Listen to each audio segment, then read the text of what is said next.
I work for the Justice Centre for Constitutional Freedoms. We're a non-profit group that's dedicated to defending constitutional freedoms, including freedom of speech, freedom of conscience and religion, freedom of association, and we're also involved in a court challenge involving access to health care that is tied in with private property rights.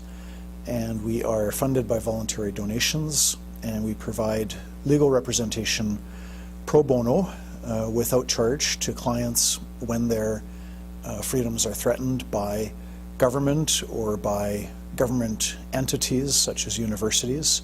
So we've been involved in a lot of free speech cases where university students are, their campus free speech rights are threatened, or people that are being prosecuted by human rights commissions, and that's the work that we do.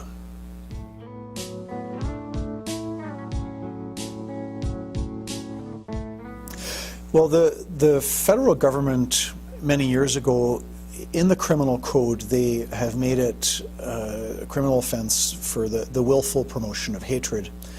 Now that's in the criminal code, and it does not have a huge impact on people's lives because the Crown can only prosecute successfully if they prove beyond a reasonable doubt that somebody committed the offense, and the accused person has a lot of procedural defenses that are available.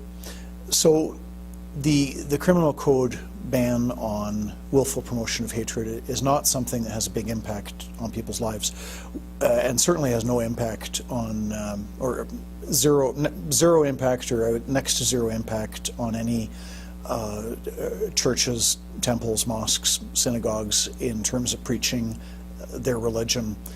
The criminal code doesn't really have much of an impact on that at all.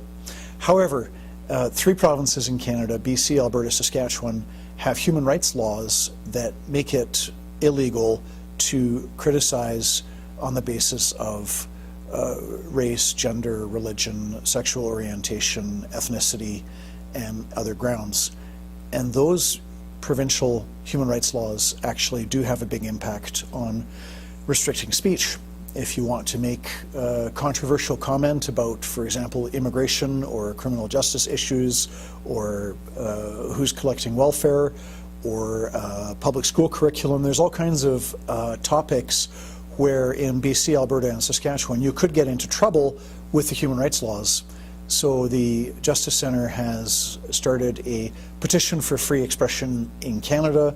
It's on our website, www.jccf.ca. And we're gathering signatures online as well as in hard copy format, and we're going to be presenting those to the governments of BC, Alberta, and Saskatchewan to get them to join the rest of Canada in repealing these laws. Other provinces have human rights laws that do not touch upon or restrict free speech, and so it's time for BC, Alberta, and Saskatchewan to get with the program and join the rest of Canada.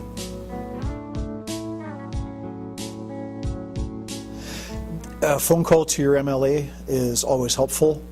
There's actually very few people who even bother to contact their MLA. So if you contact your MLA by email or by phone call or by setting up an in-person meeting is best, and talking about how these human rights laws, how the sections about free speech are a threat to everyone's freedom of speech, that is a very effective way.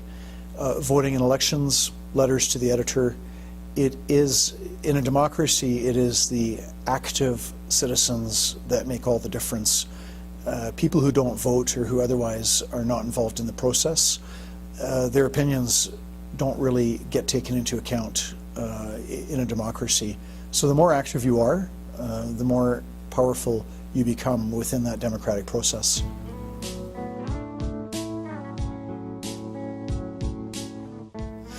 Well, your right as a citizen is to talk to your elected representatives.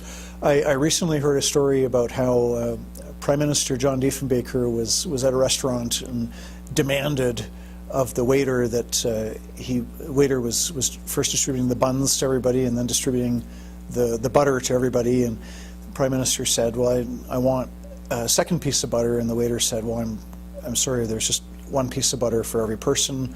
The room is crowded. We only have so many pieces of butter. Everybody needs to get one. And Prime Minister said, "Do you know who I am? Do you realize that I'm the Prime Minister of Canada?"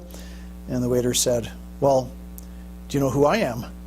And Prime Minister said, "No." And the waiter says, "Well, I'm the person who distributes the butter." And the moral of the story is that even though the MLA might seem to be a very powerful and influential person, and maybe he or she is, however, you're the person, as the voter, you're ultimately in control, and they're there as your servant, which is not to say that you need to come across, or you should not come across as rude or arrogant or belligerent with your MLA, but you have to remind yourself you have a right to be here, to be there with the MLA, meeting them, and they are your servant. You're not their servant.